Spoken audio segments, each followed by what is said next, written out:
آپ سب نے استفادہ کیا۔ اللہ تعالیٰ ہم سب کو رمضان مبارک میں جہاں روزوں کو قبول فرمائے، جہاں اس افشائے مغفرت میں ہماری مغفرت فرمائے، وہیں اللہ تعالیٰ ہمیں روزے کے مقصد کو لعلکم تتقون، جو اس کا مقصد ہے اس کو حاصل کرنے کی توفیق عطا فرمائے۔ الحمدللہ آج 11 رمضان المبارک ہے۔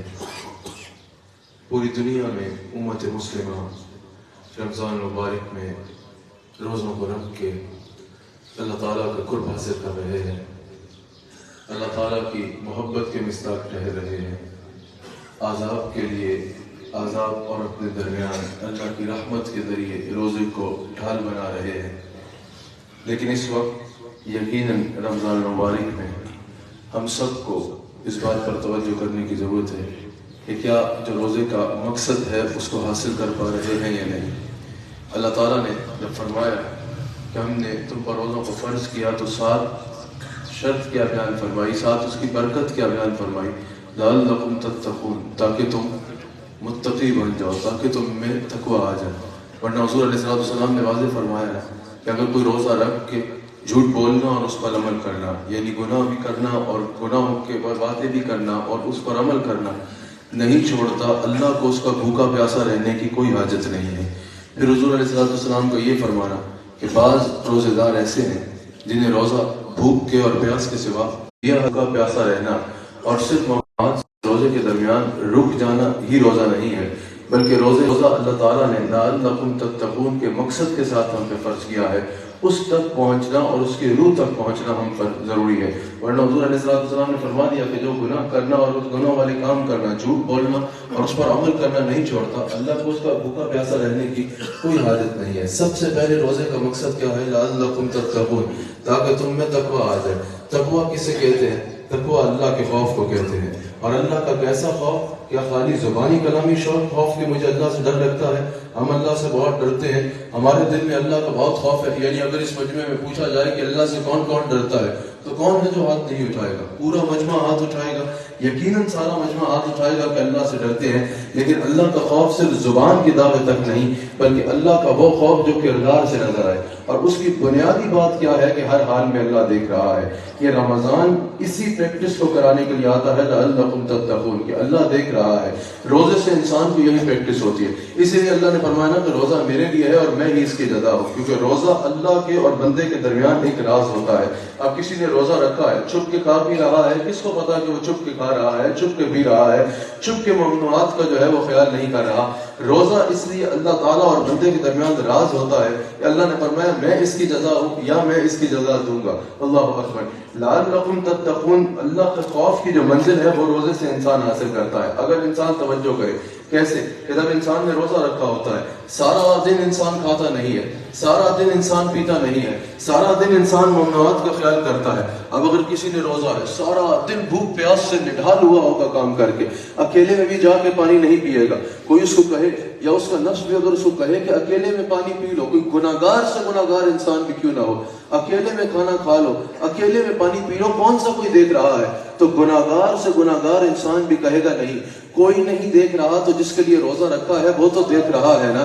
اگر کوئی بھی نہیں دیکھ رہا تو یہ بھوک اور پیاس کی شدت پھر بھی برداشت کروں گا، کوئی نہیں دیکھ رہا لیکن اللہ دیکھ رہا ہے۔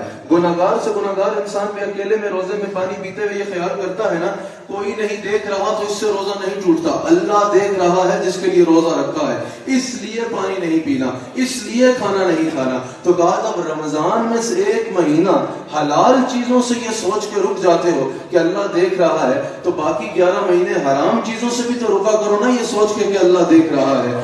حلال چیزوں سے بھی رک جاتے ہو، یا 1 مہینہ پورا تمہیں روزہ یہ پریکٹس کراتا ہے، یہ خیال رکھتا ہے کہ اکیلے میں بھی کچھ نہیں کھانا، اکیلے میں بھی کچھ نہیں پینا، اکیلے میں بھی ممنوعات سے رک کے رہنا ہے کیونکہ اللہ دیکھ رہا ہے۔ تو جیسا روزے میں حلال چیزوں سے بھی رک جاتے ہو، ویسا غیر رمضان میں اور ویسے روزے کے دوران بھی ہر وقت حرام چیزوں سے رکتے ہوئے بھی. جس طرح روزے میں یہ ہر وقت خیال کرتے ہو اللہ دیکھ رہا ہے, روزے کے بغیر بھی یہ خیال رہے کہ اللہ دیکھ رہا ہے. لعلکم تتقون کی منزل یوں ملے گی کہ انسان یہ تصور روزے میں اپنے ساتھ باندھ لے کہ مجھے ہر وقت اللہ دیکھ رہا ہے. اور پھر بعض لوگ تو روزے کو بھی فیشن بناتے ہیں, اس لیے وہ اس تصور تک پہنچ نہیں پاتے.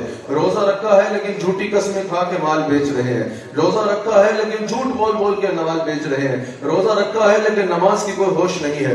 روزہ رکھا ہے لیکن بد نگاہیاں کر رہے ہیں. روزہ رکھا ہے لیکن گناہوں کی عادت جو ہے اس کو نہیں چھوڑ رہے. تو مجھے بتاؤ, جب روزے میں حلال چیزوں سے رک جاتے ہو تو حرام چیزوں سے نہیں رکنا کیا؟ روزے میں حلال چیز سے تو رک رہے ہو لیکن جھوٹ بولنا حرام ہے اس سے نہیں رک رہے. روزے میں حلال چیزیں تو رک رہے ہو, اس سے تو رک رہے ہو, لیکن بد نگاہیاں کرنا حرام ہے اس سے نہیں رک رہے.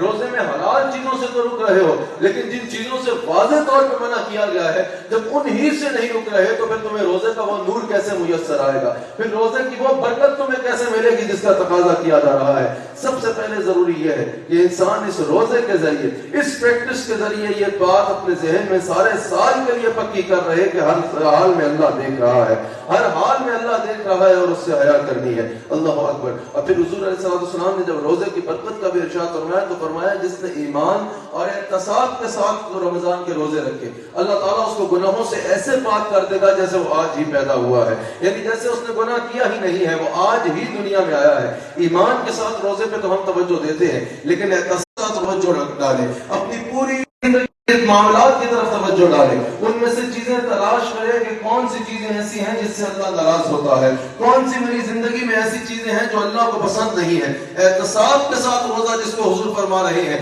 کہ جو اس طرح روزہ رکھے گا اللہ اس کو گناہوں سے ایسے پاک کر دے گا جیسے اس نے گناہ کبھی کیا ہی نہیں. وہ یہ ہے کہ انسان اپنے حالات پہ روزے میں نظر ڈالے, گناہوں کو نکال کے اپنی زندگی سے باہر پھینکے اور اللہ سے وعدہ کرے کہ اپنے گناہوں کے قریب نہیں جاؤں گا اور ہر وہ کام کروں گا جس سے تو راضی ہوگا. جو آئندہ کے لیے ایسی نیت کرے گا اور پیچھے کے لیے ایسی توبہ کرے گا, اس طرح احتساب سے روزے رکھے گا, اللہ حضور فرماتے ہیں اللہ اس کو گناہوں سے ایسے پاک کر دے گا جیسے اس نے گناہ کیا ہی نہیں ہے. اللہ اکبر.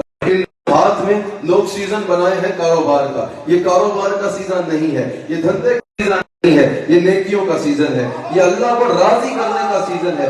اس کی طرف توجہ کرو. تمہیں یہی ہے کہ رمضان میں عید کے کپڑے کے نام پہ ذرا زیادہ کپڑے بیچ دو گے, یا جو دکان سے بکنے والا مال ہے وہ زیادہ بیچ دو گے, یا جوتے کی چپل زیادہ بیچ دو گے. ضرور کرو, وقت کے مطابق وہ کام بھی کرو, لیکن سب سے زیادہ توجہ یہ رکھنی ہے کہ رمضان اللہ کو راضی کرنے کا مہینہ ہے. رسول اللہ علیہ السلام ارشاد فرماتے ہیں, مسلم میں یہ حدیث موجود ہے, حضور فرماتے ہیں کہ اگر زمین اور آسمان کو بات کرنے کی اجازت مل جائے نا, بات کرنے کی اور زبان مل جائے, اللہ اجازت دے کہ زمین بھی بات کرے تو اور آسمان بھی بات کرے, تو مسلم میں حدیث ہے, حضور علیہ السلام فرماتے ہیں کہ یہ میری امت کے روزہ داروں کو جنت کی بشارت سنائے, یہ میری امت کے روزہ داروں کو بتائے کہ اس میں اللہ تعالیٰ نے ان کے لیے کتنی رحمتیں اور کتنی برکتیں رکھی ہیں. رسول اللہ علیہ السلام ارشاد فرماتے ہیں, بخاری اور مسلم میں یہ حدیث موجود ہے, حضور فرماتے ہیں روزہ دار کو اللہ دو خوشیاں دے گا. ایک جب وہ افطار کر رہا ہوتا ہے اس وقت اس کو خوشی ہوتی ہے کہ میں نے اللہ کی خاطر سارا دن بھوکا رہا, میں اللہ کی رضا کی خاطر سارا دن پیاسا رہا, میں اللہ کو راضی کر رہا ہوں اور اب اس کی نعمتوں میں افطار کر رہا ہوں. حضور فرماتے ہیں ایک خوشی وہ ہے جو اس کو وقت افطار ملتی ہے, اور ایک خوشی وہ ہے کہ جب وہ اللہ تعالیٰ کے حضور حاضر ہوگا تو اللہ خود اسے عطا فرمائے گا. پھر حضور فرماتے ہیں روزہ انسان کے اور جہنم کے عذاب کے بیچ میں ڈھال ہے, انسان کا اور بخاری مسلم کی حدیث ہے, حضور فرماتے ہیں ڈھال ہے عذاب کے بیچ میں. جیسے آخرت میں روزہ عذاب اور انسان کے بیچ میں ڈال ہے نا, ویسے اگر آپ توجہ کریں تو دنیا میں روزہ گناہ اور آپ کے بیچ ڈھال بن جاتا ہے. وہ بڑے سے بڑا گناہ گار بھی کیوں نہ ہو نا, بڑے سے بڑا گناہ گار بھی کیوں نہ ہو, روزے میں اگر اس کو گناہ کا موقع ملتا ہے یہ کہہ کے رک جاتا ہے یار روزہ ہے, روزہ ہے یہ کام نہیں کروں گا, روزہ رکھا ہوا ہے یہ کام نہیں کروں گا. دنیا میں بھی روزہ, اسی لیے صوفیاء کہتے ہیں کہ نفلی روزوں کی کثرت کیا کرو, نفلی روزے بھی رکھتے رہا کرو, کیونکہ روزہ انسان کو گناہ سے روک لیتا ہے. روزہ اور نماز ایسی چیز ہے جو انسان کو گناہ سے روک کے رکھتی ہے. اللہ اکبر. اللہ تعالی ہم سب کو اس روزے کے مقصد تک پہنچنے کی توفیق عطا فرمائے اور اس سے بچنے کی توفیق عطا فرمائے جس کے بارے میں حضور نے فرمایا کہ بعض روزے دار ایسے ہیں جن کو روزہ بھوک اور پیاس کے سوا کچھ نہیں دیتا. امام غزالی نے کہا نا کہ روزے کا ادب یہ ہے کہ انسان کی آنکھ کا بھی روزہ ہو کہ آنکھ بد نگاہی نہ کرے. جب حرام چیزوں سے حلال چیزوں سے رک رہے ہو تو حرام چیزوں سے کیوں نہیں رکنا؟ زبان کا بھی روزہ ہو کہ زبان جھوٹ نہ بولے، کسی کو تکلیف نہ دے، فحش کلامی نہ کرے۔ کان کا بھی روزہ ہو کہ کان کسی کی غیبت نہ سنے، کان غلط باتیں نہ سنے، کان گانے باجے سننے سے باز رہے، اللہ کی نافرمانی سننے سے باز رہے، استماع قول حق کی طرف مائل رہے۔ اور اللہ اکبر، ہاتھ کا بھی روزہ ہے کہ ہاتھ گناہ نہ کرے، پاؤں کا بھی روزہ ہے کہ پاؤں گناہ کی طرف چل کے نہ جائے۔ جو اس انداز میں روزہ رکھے گا اللہ تعالیٰ اس کو وہ برکت عطا فرمائے گا جو حضور نے فرمایا کہ وہ گناہوں سے ایسے پاک ہو جائے گا روزے کے ذریعے جیسے اس نے کبھی گناہ کیا ہی نہیں ہے۔ اور آخر میں یہ مغفرت کا عشرہ ہے، مغفرت کے عشرے کا آغاز ہو چکا ہے۔ اللہ تعالیٰ ہم سب کی مغفرت فرمائے۔ یہ وہ عشرہ ہے جس میں اللہ تعالیٰ گناہ گاروں کی مغفرت فرماتا ہے۔ یہ وہ عشرہ ہے کہ اللہ تعالیٰ ان لوگوں کو معاف فرماتا ہے جو اس سے معافی کا سوال کرتے ہیں۔ لیکن اس مغفرت کے عشرے کے آغاز میں 4 چیزیں سن لیجئے جلدی سے جو حضرت داتا علی حجویری نے ارشاد فرمائی۔ مولا علی نے فرمایا نا کہ جو گناہ کرے اور پھر توبہ کر لے، پھر جان بوجھ کے وہی گناہ کر لے پھر توبہ کر لے۔ ہمارا یہی نا بڑے سے بڑا گناہ کرتے ہیں پھر ہنستے ہنستے کانوں پہ ہاتھ لگاتے ہیں توبہ توبہ، یہ نہیں۔ حضور علیہ السلام نے فرمایا کہ جہاں بھی ہو اللہ سے ڈرو، گناہوں سے بچ کے رہو، جہاں بھی ہو ڈرو، یعنی اپنے جاننے والوں میں ہو نہ جاننے والوں میں ہو، رشتہ داروں میں ہو یا نہ رشتہ داروں میں ہو، اکیلے میں ہو یا لوگوں میں ہو، ہر وقت تمہارے پہ اللہ کے خوف کی کیفیت ایک ہی رہے۔ یہ نہیں کہ لوگوں کے سامنے اللہ کے خوف کے تقاضے اور ہیں اور تنہائی میں خوف کا تقاضا اور ہے۔ جس طرح اللہ سے ڈرنے کا تقاضا لوگوں میں ہے اسی طرح تنہائی میں اللہ سے ڈرو، جہاں بھی ہو اللہ سے ڈرو اور گناہ کے مقابلے میں نیکی کرو۔ اگر گناہ ہو جائے تو اس کا کفارہ یہ ہوگا جیسے اللہ نے فرمایا کہ گناہ نیکیوں کو جو ہے وہ آ جاتے ہیں، نیکیاں جو ہے وہ گناہوں کو معاف کرانے کا بہترین ذریعہ ہے، تو گناہ کے مقابلے میں جو ہے وہ نیکی کرو۔ ایک تو حضرت داتا علی حجویری فرماتے ہیں کہ اگر تو اللہ سے مغفرت چاہتے ہو، اس سے توبہ کر رہے ہو اور مغفرت چاہتے ہو، تو ایک سب سے زیادہ ضروری بات یہ ہے کہ جس گناہ پر توبہ کر رہے ہو ندامت کے ساتھ آنسو بہا کے اللہ سے معافی مانگو۔ بڑے سے بڑا گناہ کر کے توبہ توبہ گالوں پہ ہنستے ہنستے ہاتھ مار کے آگے نہیں بڑھنا، دل سے اللہ تعالیٰ سے ندامت کے ساتھ آنسو بہا کے معافی مانگو۔ پھر حضرت داتا علی حجویری فرماتے ہیں دوسری چیز قبولیت توبہ کی ضروری یہ ہے، جس گناہ سے توبہ کر رہے ہو پکا ارادہ کرو کہ دوبارہ کبھی گناہ نہیں کروں گا۔ داتا صاحب کہتے ہیں یہ 4 چیزیں اگر تم نے رکھ کر توبہ کی تو اللہ ضرور توبہ قبول فرمائے گا۔ اس پر کوئی زبردستی نہیں ہے لیکن اس کی رحمت سے یہ امید ہے کہ وہ ضرور توبہ قبول فرمائے گا۔ ایک کہ گناہ پہ نادم ہو کے توبہ کرو، دوسرا گناہ نہ کرنے کا پکا وعدہ کر کے اللہ سے توبہ کرو، وہ وعدہ جس میں دل بھی ساتھ دے رہا ہو، دل کی بھی نیت پکی ہو۔ تیسری بات کہ جب توبہ کر لو تو پھر ایک بار توبہ کر کے بھول نہ جاؤ، بار بار اپنے گناہوں کو یاد کر کے اللہ سے رو رو کے معافی مانگتے رہنا۔ یہ یاد نہ کرنا رات کو تہجد پڑھی ہے، یہ یاد نہ کرنا کہ آج 5 نمازیں پڑھی ہیں اور اس پہ پڑھنا شروع ہو جاؤ، اس میں تو ہاتھ باندھ کے کرنا ہے اللہ اس میں بھی کئی غلطیاں کی تو معاف فرما دے۔ اگر یاد کرنا ہے تو اپنے گناہوں کو یاد کرتے رہنا، اس سے اللہ سے معافی مانگتے رہنا۔ اور چوتھی چیز حضرت داتا اللہ تعالیٰ جہنم سے نجات عطا فرما رہا ہوتا ہے، اور یہ تو ہے ہی مغفرت کا عشرہ۔ اس میں اللہ تعالیٰ کے حضور ہاتھ پھیلایا کرو، جیسے حضور علیہ السلام جلوہ گر تھے نا، اور اس کی رحمت پہ یقین سے ہاتھ پھیلایا کرو۔ مومن خوف اور امید کے درمیان میں ہوتا ہے، اگر کوئی امید ہی چھوڑ دے تو اللہ تعالیٰ نے فرمایا میں سب سے پہلے دنیا میں عذاب دوں تو اس کو دوں جو میری رحمت سے نا امید ہو چکا ہے، اور اگر تو خوف ہی چھوڑ دے تو وہ بھی گمراہ ہونے والوں میں سے ہوگا۔ دونوں کے بیچ ہوتا ہے۔ سیدنا صدیق اکبر نے فرمایا نا یا فاروق اعظم نے، دونوں سے منسوب ہے کہ دونوں میں سے کہ اگر اللہ تعالیٰ قیامت کے دن فرمائے کہ آج ایک بندے نے جنت میں جانا ہے باقی سب نے جہنم میں جانا ہے، کہا اس وقت بھی مجھے اللہ کی رحمت سے اپنے لیے امید ہوگی۔ اور اگر کہا جائے کہ آج سب نے جنت میں جانا ہے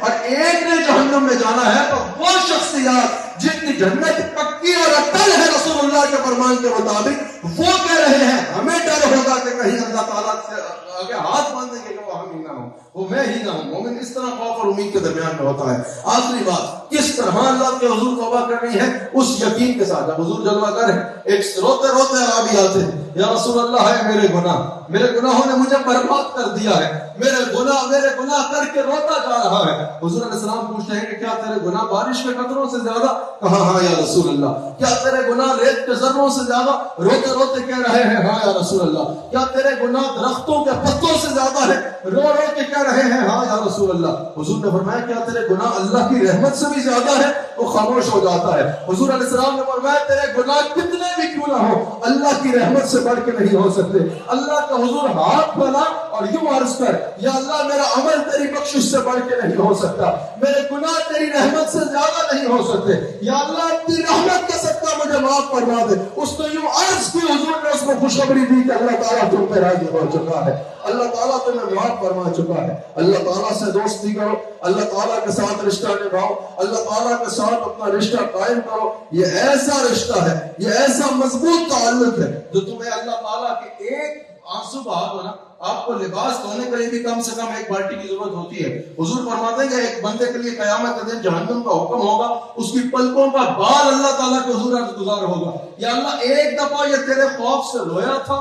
حضور فرماتے ہیں کہ اگر دعا کرتے ہوئے, توبہ کرتے ہوئے تمہاری آنکھ سے آنسو نکل آئے تو سمجھ جانا اللہ تمہاری دعا اور توبہ کی طرف متوجہ ہو گیا ہے. سمجھ جانا کہ اب آنسو نکل آیا, اللہ سے مانگتے ہوئے اب بات مان جائے گی, اب اللہ مان جائے گا, وہ بڑا قریب ہے. کہا آنکھوں کا ایک بار اللہ کے حضور عرض کرے گا کہ یا اللہ ایک دفعہ یہ تیرے خوف سے رویا تھا اور میں گیلا ہو گیا تھا. حضور علیہ السلام فرماتے ہیں اس کے لیے جہنم کا حکم ہو گیا ہوگا, لیکن اس ایک آنسو کی گواہی پہ اللہ تعالیٰ اس کا رستہ بند بنی کی طرف موڑ دے گا, اس کے لیے جنت کا حکم ہو جائے گا. اس رمضان میں یہ بات ذہن میں رکھنا. حضور علیہ السلام فرمایا نا کہ حضرت موسیٰ علیہ السلام کے دور میں, حضرت موسیٰ علیہ السلام کے دور میں, اس کو محدثین نے نقل کیا, حضرت موسیٰ علیہ السلام کے دور میں قحط سالی ہوگی, بارش نہیں ہو رہی.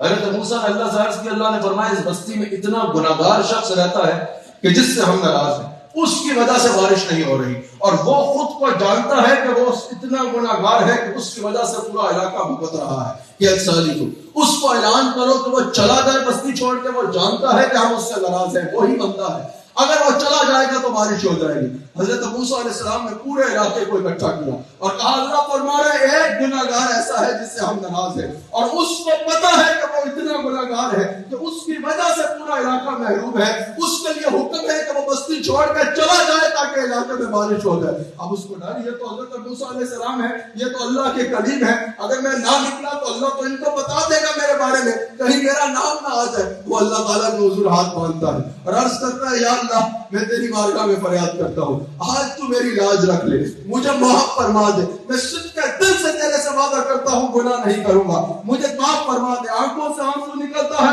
ہاتھ باندھ اللہ سے توبہ کرتا ہے, وہی بارش شروع ہو جاتی ہے. حضرت موسیٰ علیہ السلام نے عرض کی کہ یا اللہ نکلا تو کوئی نہیں لیکن بارش شروع ہو گئی. اللہ نے فرمایا موسیٰ پہلے جس کی وجہ سے بارش نہیں برسا رہے تھے نا, اب اس کی وجہ سے ہی بارش برسا رہے ہیں. حضرت موسیٰ نے کہا یا اللہ وہ ہے کون؟ کہا جب وہ نافرمان تھا اس وقت ہم نے بے پردہ نہیں کیا, اب تو اس سے دوستی ہو گئی ہے, اب تو وہ ہمارا دوست بن گیا ہے. اللہ تعالیٰ کے حضور معافی مانگا کرو, اللہ تعالیٰ کے حضور توبہ کیا کرو. بنی اسرائیل کا ایک شخص تھا, اتنا گناہگار تھا کہ علاقے والوں نے اس کو اٹھا کے علاقے سے باہر پھینک دیا, کیونکہ پہلے جہاں گناہ زیادہ ہوتے تھے وہاں اجتماعی عذاب آ جاتا تھا, آنکھ برس پڑتی تھی, زمین پٹکتی جاتی تھی, زمین آسمان سے پتھر برسا کرتے تھے. بنی اسرائیل کا ایک شخص اتنا گناہگار کہ علاقے والوں نے اس کو علاقے سے باہر دھکیل دیا کہ تو اللہ کا اتنا نافرمان ہے, تو اتنی نافرمانی کرتا ہے کہ میں ڈر ہے تیری وجہ سے ہم پہ عذاب نہ آ جائے. جب وہ اکیلا ہو گیا نا,